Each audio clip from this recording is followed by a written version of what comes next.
दोस्तों स्वागत है आप सभी का ऑनलाइन बोर्ड स्टडी चैनल में। तो मैं आप सभी को बताऊं कि सीटेट का पेपर 1 2021-22 में करा रहा हूं, जो भी ऑनलाइन एग्ज़ाम हुआ था। तो आज जो पेपर है 21 जनवरी 2022 का पेपर है और इस पेपर में मैं आपको मैथ पेडागोजी कराने वाला हूं और काफ़ी बेटर तरीक़ा से और ट्रिक के माध्यम से। देखिए मैथ पेडागोजी भी काफ़ी लॉन्ग पूछा जा रहा है बार बार, तो आप सभी को ध्यान दीजिएगा, कहीं भी आपको कोई प्रॉब्लम नहीं होगा। आपको मैं ट्रिक से कराऊंगा, मैथ पेडागोजी आपका बेटर हो जाएगा। तो चलिए शुरू करते हैं देर नहीं करते हुए। और एक बार आप सभी कोई मेरे चैनल पर नए हैं तो भाई आप सभी कोई जुड़ जाइए, सब्सक्राइब करके घंटी को बजा लीजिए और नए पुराने लोग सभी कोई लाइक करें, फटाफट लाइक कर दीजिए। क्लास शुरू करते हैं। किसी को कोई परेशानी नहीं होना चाहिए। हाँ, किसी को लगता है कि सर हम आपसे बात करना चाहते हैं तो आप टेलीग्राम से जुड़ जाइए। टेलीग्राम आप डाउनलोड कर लीजिए, प्ले स्टोर आपके मोबाइल में होगा। टेलीग्राम डाउनलोड करके उस टेलीग्राम पर सर्च वाले ऑप्शन पर लिखिएगा, मेरे चैनल का नाम लिखिएगा, ऑनलाइन बोर्ड स्टडी लिखिएगा मेरे चैनल का नाम। तो मेरा ग्रुप है, उस ग्रुप में आप जुड़ जाइए। जो भी लिंक मांगिएगा सभी सब्जेक्ट का पेडागोजी का लिंक दिया जाएगा। चलिए प्रथम प्रश्न है, ये तो बनाने वाला है। आप सभी को पता है कि पेडागोजी जो है वह 46 से दिया हुआ था हमेशा पिछला बार। कक्षा दूसरा के छात्रों को 35 लिखने के लिए कहा गया। सुनिएगा, तो कुछ ने 330 और 5 लिख दिया। देखिए 305 लिखा है लेकिन वो माइंड में बैठाया क्या, 30 और 5 लिख देंगे तो 35 हो जाएगा। तो अध्यापक के रूप में आप इसको कैसे संबोधित करेंगे बताइएगा, कैसे कीजिएगा। काफ़ी बेटर क्वेश्चन है, मज़ेदार है। तो देखिए कभी भी अगर बच्चा 30-35 लिखने के लिए 30 और 5 लिख दे रहा है तो उसको हम यह बात बताना गलत है और सही उत्तर है। ऐसे ऑप्शन के लिए मैं बोला हूँ कि कभी नहीं करिएगा, आपका गलत हो जाएगा। श्याम पट पर सही उत्तर लिख देंगे, सही उत्तर लिख देंगे तो बच्चा समझ नहीं पाएगा, वो नकल कर लेगा, नोट कर लेगा।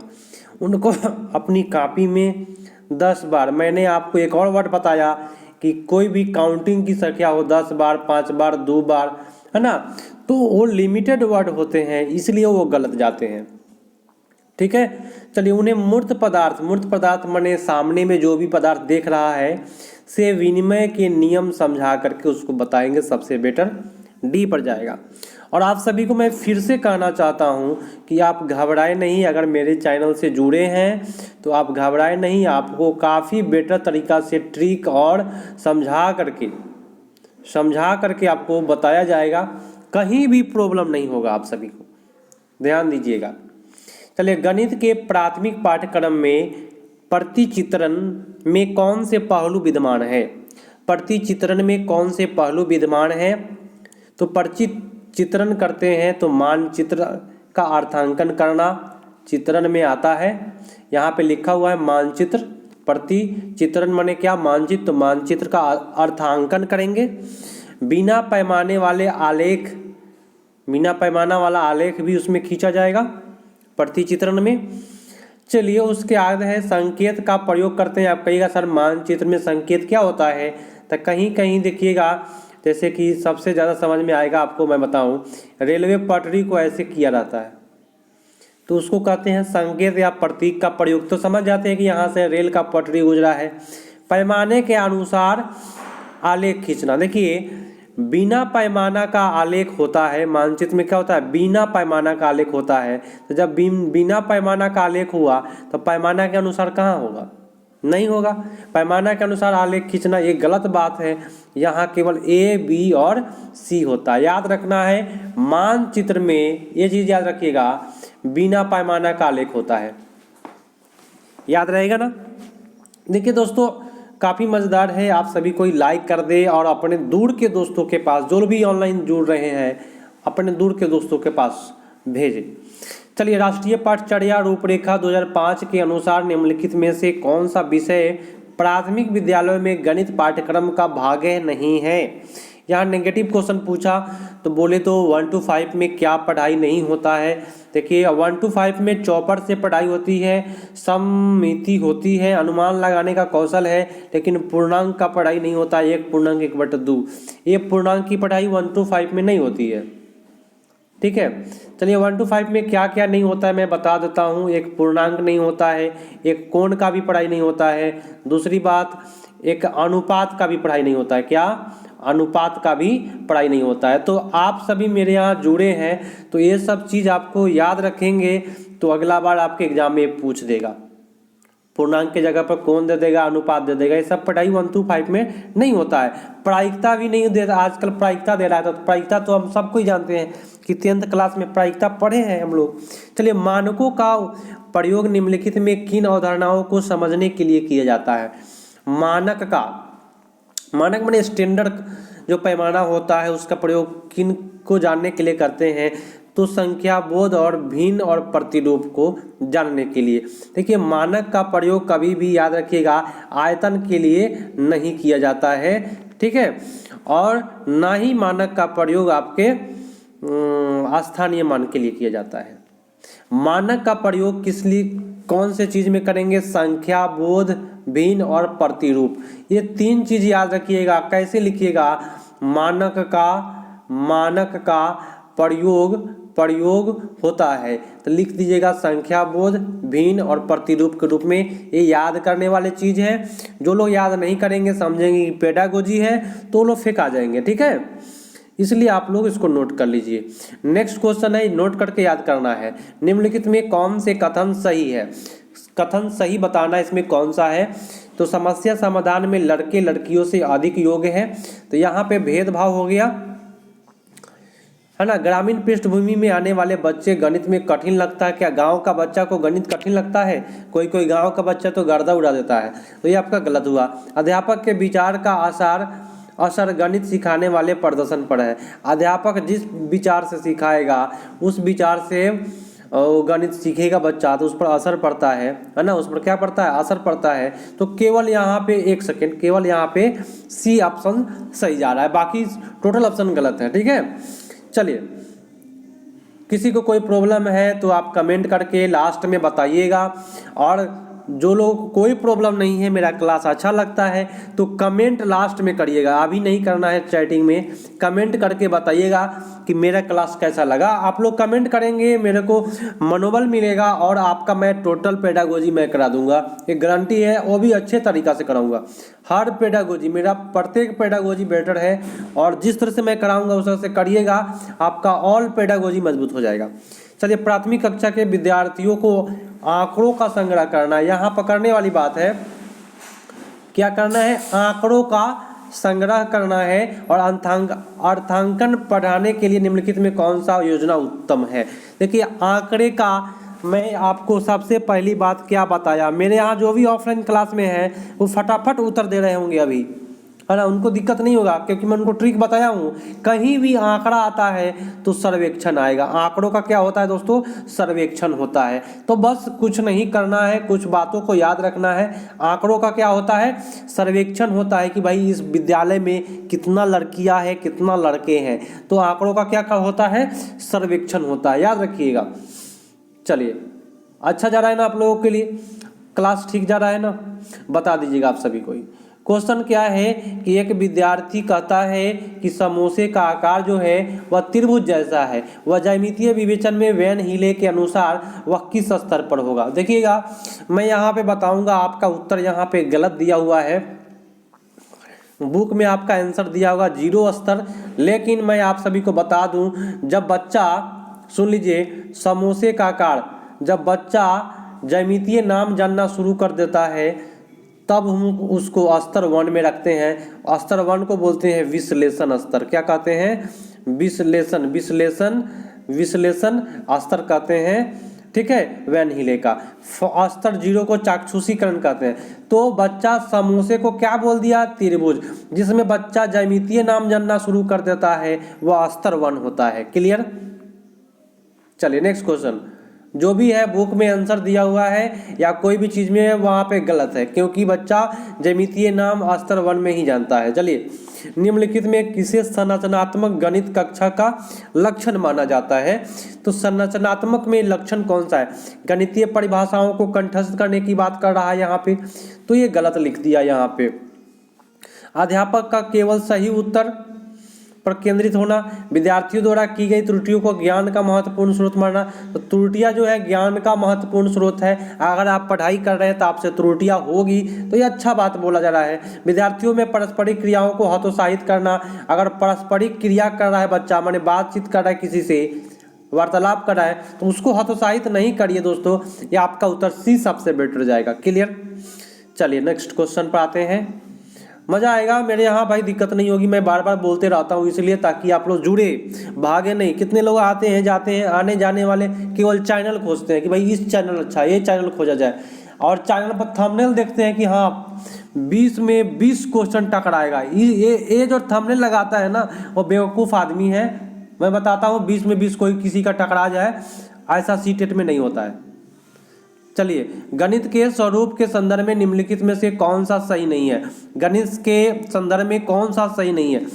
चलिए तो हम देख लेते हैं कौन सा सही नहीं है। गणित के प्रतिरूप और संबंधों को पढ़ाना, सम्मिलित करना है, अब अच्छी बात है। गणित संख्याओं की पढ़ाई तक सीमित है। देखिए यहाँ पे कह दिया केवल पढ़ाई तक सीमित कर दिया। संख्या केवल पढ़ लिए, बात खत्म। गणित सीख लिए? नहीं सीखे।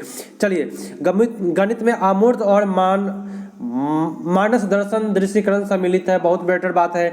गणित को वास्तविक संसार से जोड़ना है, ये भी अच्छी बात है। नेगेटिव था इसलिए हम बी पर मारेंगे, ठीक है।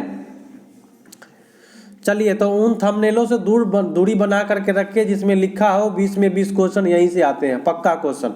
तो ये केवल लुभाने के लिए होता है, कुछ होता नहीं है ऐसा। ऐसा हो जाता तो सीटेट का रिजल्ट जो है ना 3% नहीं आता। चलिए, निम्नलिखित में क्या विद्यार्थियों को त्रिविम समझ को विकसित करने के लिए संभवतः उपयुक्त नहीं है? अब त्रिविम समझते हैं क्या है? त्रिविम हम आपको बता देते हैं, 3 डायमेंशनल बोलते हैं उसको। त्रिविम को क्या कहते हैं? 3 डायमेंशनल बोलते हैं। और 3 डायमेंशनल त्रिविम होने जिसमें लंबाई चौड़ाई ऊंचाई सब हो, ठीक है। ये हो गया 3 डायमेंशनल, मतलब 2 डायमेंशनल, लंबाई चौड़ाई नहीं, ऊंचाई भी जरूरी है। तो त्रिविम समझाने के लिए संभवतः उपयुक्त नहीं है। नेगेटिव बोला कि कौन सा उपयुक्त नहीं है। तो मैं आपको बताऊं, भारत के मानचित्र देखेगा तो क्या उसमें ऊंचाई होता है? अच्छा, मानचित्र में 2 शहर के बीच की दूरियां आपको दिखाई देता है? त्रिविम है? नहीं है। 2 शहर के बीच की दूरियां वहाँ देखने से पता चलेगा कि कितना किलोमीटर है? नहीं ना चलेगा। तो ये त्रिविम नहीं है। और त्रिविम क्या है? इसकी कल्पना करें कि रेखाओं को मोड़ने से एक कागज का टुकड़ा, देखिए कागज का टुकड़ा जब मोड़ेंगे तो इस प्रकार से मुड़ जाएगा, जैसे चाहेंगे वैसे मोड़ सकते हैं। तो इसमें लंबाई चौड़ाई ऊंचाई भी हो जाएगा। तो ये आपका सही है। निर्देशन देना कि विद्यालय में घर कैसे जा रहे हैं, तो विद्यालय से घर जाएगा तो बच्चा बहुत सारे वस्तुओं को देखेगा, तो जिसमें लंबाई चौड़ाई ऊंचाई होता है। पेंसिल के ऊपर के दृश्य के पास, पेंसिल का जो ऊपर दृश्य है, ऊपर वाला जो भाग होता है, उसमें भी तो लंबाई चौड़ाई ऊंचाई होता है, गोलाई होता है। तो ये सब सही है, लेकिन गलत यहाँ पे पूछा है, तो ये आपका उत्तर ए होगा। समझ लीजिए भाई, कितने लोग हैं कि भाई सर आप स्लो कराते हैं। स्लो नहीं, मैं आपको समझा रहा हूँ, क्योंकि आपके एग्जाम में यही काम करेगा, है ना। यहाँ ABCD करना काम नहीं करेगा, समझना काम करेगा। चलिए, समतल आकृतियों के क्षेत्रफल को मापने के संदर्भ में निम्नलिखित में कौन सा कथन सही नहीं है? तो समतल आकृति को नापने के संबंध में कौन सा सही नहीं? विद्यार्थियों को अवसर दिया जाना चाहिए कि वह विभिन्न सूत्रों की खोज करे। तो देखिए काफ़ी अच्छा बात है भाई, विभिन्न सूत्रों का खोज करा। कहीं का सूत्र गलत होता है, लेकिन बच्चा खोज कर रहा है ना, तो सृजनशाली होगा बच्चा। चलिए, क्षेत्रफल मापने वाले सूत्रों को क्षेत्र के अनुमान से पहले पढ़ाया जाना चाहिए। देखिए, क्षेत्रफल मापने के लिए सूत्रों को, यहाँ कह रहा है सूत्र को, अनुमान जो लगाता है बच्चा उससे पहले पढ़ेगा सूत्र। तो ये हो गया निगमन विधि, और निगमन विधि गलत होता है गणित में, तो यही नहीं करेंगे, ठीक है। चलिए नेक्स्ट क्वेश्चन पा जाइए आप लोग अभी तक लाइक नहीं किए हैं तो एक बार लाइक कर दीजिए। काफ़ी मेहनत से आप लोगों को समझाया जा रहा है। और जो भी है मैं आपको बता दूं कि YouTube पर अभी बहुत ही कम वीडियो होगा जो आपको क्वेश्चन बैंक कराएगा मैथ का। तो देख लीजिए, मैं ऑल पेडागोजी कराऊंगा, और जो पेडागोजी कराऊंगा बेटर कराऊंगा, ठीक है, ये जरूरी नहीं है कि मेरा पेडागोजी कमजोर है, मैं ऑल पेडागोजी बेटर कराऊंगा। ठीक है, तो मैं कोशिश करूंगा कि एग्जाम तक खत्म हो जाए। एग्जाम जैसे ही नज़दीक डेट घोषित करेगा, मैं टोटल पेडागोजी दिन में 3 क्लास चलाऊंगा, है ना, जो बोल रहा हूँ वो खत्म करा के छोड़ूंगा। चलिए, निम्नलिखित में मुक्त सिरे वाला प्रश्न, आप समझिए मुक्त सिरे वाला प्रश्न क्या होता है। मैंने सबसे आप पहले मैं आपको उदाहरण बताता हूँ। जैसे कि मैं आपसे पूछूं कि भाई 10 पूरा करने का विधि बताइए, बच्चा से पूछा गया, तो कोई बच्चा बोला 5 + 5, कोई बोला 6 + 4, कोई बोला 7 + 3, कोई बोला 9 + 1, कोई बोला 8 + 2। 10 पूरा करने के लिए देखिए कितना विधि हो गया, कितना विधि हो गया, बहुत सारा विधि। तो जिसमें बहुत सारा विधि हो जाए उसको मुक्त सिरे वाला प्रश्न कहते हैं। अब खोजिए, तो एक गत्ते के डिब्बे का आयतन इतना दिया है, यदि इसकी लंबाई चौड़ाई दिया हुआ है तो इसका ऊंचाई क्या होगा, तो ऊंचाई में एक एक आंसर आएगा। तो जिसका एक आंसर आता है वह मुक्त सिरा वाला नहीं होगा, वह बंद सिरा वाला होगा। तो एक गलत हो गया, समझिएगा, मेरे से समझ लीजिए, आपको कभी दिक्कत नहीं होगी, एक गारंटी देता हूं मैं आपको। एक गत्ते के डिब्बे की चौड़ाई लंबाई का अनुपात दिया है, ठीक है, बटा दिया है, और उसकी ऊंचाई चौड़ाई 3/4 है। यदि डिब्बे का आयतन इतना है तो इसकी लंबाई चौड़ाई ऊंचाई ज्ञात कीजिए। लंबाई चौड़ाई ऊंचाई आराम से ज्ञात कीजिएगा, सब चीज़ आपका फिक्स आंसर हो जाएगा। यहाँ पे फिक्स है आंसर, क्योंकि यहाँ आयतन यहाँ पे दिया हुआ है। चलिए, एक आयत का क्षेत्रफल इतना है तो लंबाई चौड़ाई क्या होगी, अब बताइएगा सर। आप सभी को ध्यान दीजिए, सब कोई सर ही है यहाँ पे, तो आप लोग बताइए जरा कि क्षेत्रफल इतना है, इतना पूरा करने के लिए क्या कीजिएगा। तब 12 × 4 = 48, 16 × 3 = 48, कितना विधि, बहुत सारा विधि मिलेगा। 8 × 6 = 48, ठीक है, 24 × 2 = 48, 48 × 1 = 48 ना। तो बहुत सारा विधि आ जाए, तो जिसमें बहुत सारा विधि आ जाएगा तो वही आपका होता है मुक्त सिरा वाला, भूलिएगा नहीं, तोड़ेंगे नहीं तब तक छोड़ेंगे नहीं, सुने होइएगा आप लोग।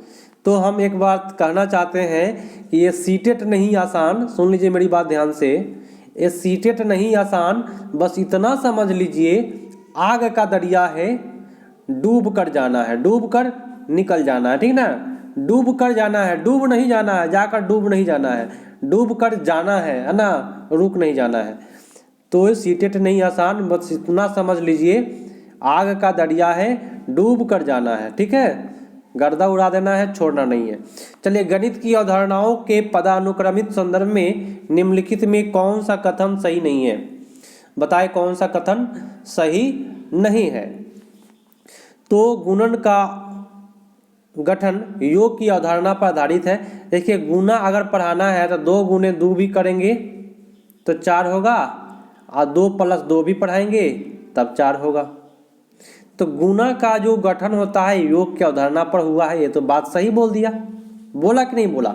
चलिए, भाग का गठन माइनस पर, व्याकरण में होता है माइनस की अवधारणा पर है, तो भाग में कहीं भी माइनस का क्रियाकलाप नहीं होता है, माइनस से कोई मतलब नहीं रखता है भाग वाला। लेकिन हम और आगे देखेंगे। पूर्णांक का गठन प्राकृतिक संख्याओं की अवधारणा पर है, ये सही है। भिन्न का गठन दशमलव की अवधारणाओं पर है, ये सही है। तो अगर आपके बुक में गलत दिया हो आंसर तो सुधार लीजिएगा मेरे यहाँ, हम आपको सुधार करके ही बताते हैं। बात समझ में आ रही है ना। तो ये आपका उत्तर होगा 100% सही है, क्योंकि बुक में आंसर कहीं कहीं गलत दिया हुआ है तो उस पर जाइएगा नहीं, हम जो बता रहे हैं उसको क्लियर कर लीजिए।